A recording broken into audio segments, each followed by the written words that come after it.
Dalam nama Bapa dan Putra dan Roh Kudus. Amin. Allah Bapa yang berbelas kasih, sabdamu adalah terang dan pelita hidup kami. Maka kami mohon bimbinglah kami dengan Roh Kudus-Mu untuk mendengarkan dan mengejawantahkan firman-Mu dalam hidup kami. Semoga dengan bantuan daya Roh Kudus-Mu itu kami mampu membuka telinga dan hati kami untuk semakin mencintai firman-Mu.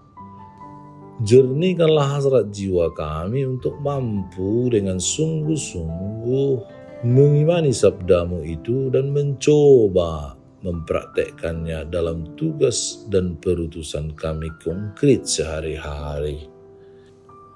Dengan pengantaran Kristus Tuhan dan penyelamat kami.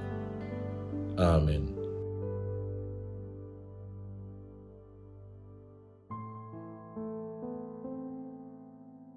Tuhan bersamamu dan bersama rohmu. Inilah Injil suci menurut Lukas, dimuliakanlah Tuhan. Sekali peristiwa, datanglah Yesus ke Nazaret tempat ia dibesarkan, dan menurut kebiasaannya pada hari Sabat ia masuk ke rumah ibadat lalu berdiri hendak membaca dari Alkitab. Kepadanya diberikan kitab Nabi Yesaya, dan setelah dibukanya ia menemukan nas di mana ada tertulis, Roh Tuhan ada pada aku, oleh sebab ia telah mengurapi aku untuk menyampaikan kabar baik kepada orang-orang miskin, dan ia telah mengutus aku untuk memberitakan pembebasan kepada orang-orang tawanan dan penglihatan bagi orang-orang buta, untuk membebaskan orang-orang yang tertindas, untuk memberitakan tahun rahmat Tuhan telah datang.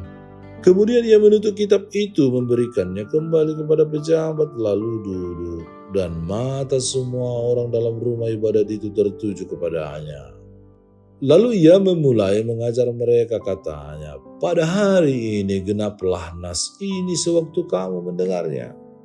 Dan semua orang itu membenarkan dia, dan mereka heran akan kata-kata yang indah yang diucapkannya. Lalu kata mereka, bukankah ia ini anak Yusuf? Maka berkatalah ia kepada mereka, tentu kamu akan mengatakan pepatah ini kepadaku, hai tabib, sembuhkanlah dirimu sendiri. Perbuatlah di sini juga di tempat asalmu ini segala yang kami dengar yang telah terjadi di Kapernaum. Dan katanya lagi, aku berkata kepadamu, sesungguhnya tidak ada nabi yang dihargai di tempat asalnya.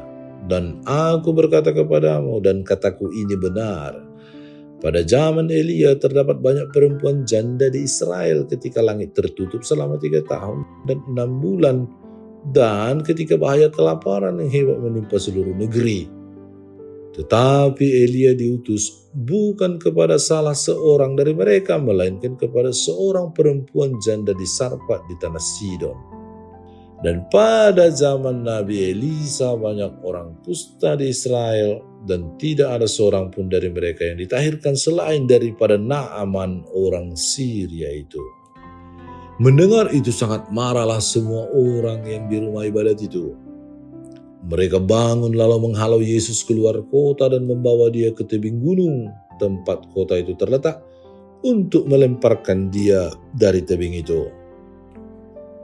Tapi ia berjalan lewat dari tengah-tengah mereka lalu pergi. Demikianlah sabda Tuhan. Terpujilah Kristus. Saudara dan saudari yang dikasihi Tuhan, bacaan suci menuntun kita untuk merenungkan betapa pentingnya sabda Allah dalam hidup kita. Kita berada di awal bulan kitab suci nasional, sebuah masa khusus di mana gereja di Indonesia mengajak kita untuk semakin dekat dengan kitab suci, mendengarkan, merenungkan, menghayati, dan melakukannya dalam kehidupan kita, menjadikannya pedoman dalam hidup kita. Tema pertemuan-pertemuan yang disusun oleh Lembaga Biblika Indonesia, Allah sumber pembaharuan relasi dalam hidup. Bahan sudah kita berikan dan kita bagikan ke paroki-paroki supaya dipakai untuk mendalami firman Tuhan, agar semakin cinta kepada sabda Allah dan Allah itu sendiri. Sebelumnya, pernahkah kita merasa takut menghadapi masa depan? Misalnya, seorang anak yang pindah sekolah ke tempat baru, ia gelisah, takut tidak punya teman, takut ditinggalkan, dan lain sebagainya. Tetapi kemudian ibunya berkata, "Jangan takut nak, ibu selalu ada di sampingmu. Kamu tidak sendirian, semangat selalu, kamu bisa," dan lain sebagainya. Kata-kata itu membuat sang anak lebih tenang dan berani melangkah. Kira-kira seperti itulah isi bacaan pertama Santo Paulus menuliskan suratnya kepada jemaat di Tesalonika. Jemaat Tesalonika takut dan bingung tentang orang-orang yang sudah meninggal. Paulus meneguhkan, "Janganlah kamu berduka cita seperti orang yang tidak punya pengharapan. Kita semua yang hidup maupun yang sudah meninggal akan dijemput Tuhan ketika Ia datang kembali." Sama seperti seorang ibu yang menenangkan anaknya, sabda Tuhan hadir memberi harapan dan kekuatan, keyakinan, iman. Mazmur 96 pun mengajak kita untuk bersyukur, menyanyilah bagi Tuhan lagu baru, Tuhan itu Raja. Ketika hati kita dipenuhi sabda, rasa takut berubah menjadi pujian. Kita tidak lagi fokus pada gelisah dan ketakutan, tetapi pada Tuhan yang setia mendampingi kita. Dalam Mazmur 96 pun mengajak kita bernyanyi, menyanyilah bagi Tuhan lagu baru, Tuhan itu Raja. Sabda Allah tidak hanya menenangkan hati, tetapi juga menggerakkan kita untuk memuji, menyembah, dan bersuka cita. Sabda Allah itu seperti lagu yang tidak pernah usang, selalu baru, selalu hidup, selalu memberi semangat. Injil Lukas, Yesus hadir di sinagoga di Nazaret di kampung halamannya. Di hadapan orang-orang yang mengenalnya sejak kecil, Yesus tampil membaca kitab Nabi Yesaya. "Roh Tuhan ada padaku. Ia mengutus aku untuk menyampaikan kabar baik kepada orang miskin, membebaskan orang tertindas, dan membukakan jalan pembebasan." Bagi orang-orang Yahudi saat itu, sabda ini adalah nubuat yang ditunggu-tunggu, janji Allah tentang Mesias yang akan datang membawa kesejahteraan, kebahagiaan, dan keselamatan lahir dan batin mereka. Mereka mendengarnya sebagai janji profetis masa depan. Saudara dan saudari terkasih, sabda yang sama juga hadir bagi kita hari ini. Setiap kali kita membaca kitab suci, Yesus sendiri hadir. Ia berbicara kepada kita. Sabda itu tidak boleh berhenti hanya di telinga, tetapi harus hidup dalam tindakan kita. Ketika kita memberi penghiburan kepada yang susah, berbagi kepada yang miskin, atau membela yang lemah, saat itulah sabda Allah menjadi nyata melalui hidup kita. Semoga kita sungguh menjadi saksi bahwa sabda itu hidup dan bekerja mulai dari diri kita sendiri, keluarga, masyarakat, bangsa, dan dunia ini. Saudara-saudari, seringkali kita seperti orang Nazaret mendengarkan sabda, tetapi menolaknya karena kita merasa sudah tahu, sudah biasa, ragu, pesimistis, menyalahkan, melihat status orang yang menyampaikan kebaikan atau kebenaran atau firman Allah itu sendiri. Padahal sabda Allah bukan sekedar bacaan yang dibacakan setiap minggu oleh orang tertentu. Sabda Allah itu hidup, di mana mampu meneguhkan, menegur, menghibur, bahkan mengubah hidup kita. Kekuatan sabda Allah yang membawa perubahan, transformasi, rekonsiliasi, dan pembaharuan diri lewat Allah yang hadir dalam sabdanya yang berbicara dengan kita.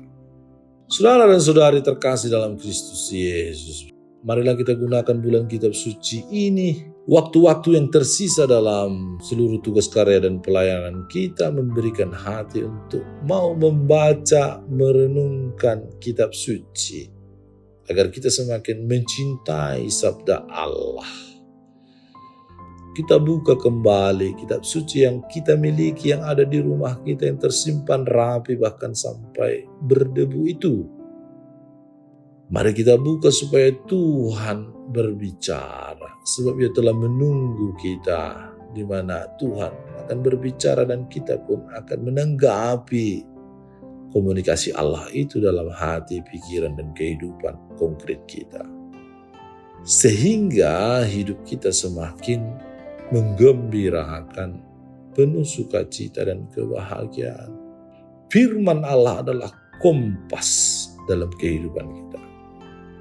Penunjuk arah, penuntun arah agar kita tidak tersesat, jatuh dan hancur, hilang, lenyap, dimakan oleh dunia ini. Tuhan menolong dan membantu kita. Tuhan Yesus, kami bersyukur karena Engkau hadir melalui sabda-Mu yang hidup, Yesus Kristus Putra-Mu. Terima kasih karena melalui Dia Engkau menyampaikan kabar gembira kepada kami yang lemah, menolong kami yang tertindas, dan membangkitkan harapan di tengah kerapuhan hidup kami. Tuntunlah kami agar menjadi saksi nyata sabda Allah di dalam keluarga, lingkungan, dan masyarakat kami. Mampukan kami membawa penghiburan bagi yang susah, pengharapan bagi yang putus asa, serta terang bagi yang hidup dalam kegelapan. Sebab Engkaulah Tuhan dan Juru Selamat kami. Amin. Tuhan bersama-Mu dan bersama Roh-Mu. Semoga Allah yang Maha Kuasa memberkati saudara sekalian, Bapa dan Putra dan Roh Kudus. Amin. Allah Bapa kami, penuntun kehidupan, Engkau telah menuntun Abraham menuju tanah terjanji.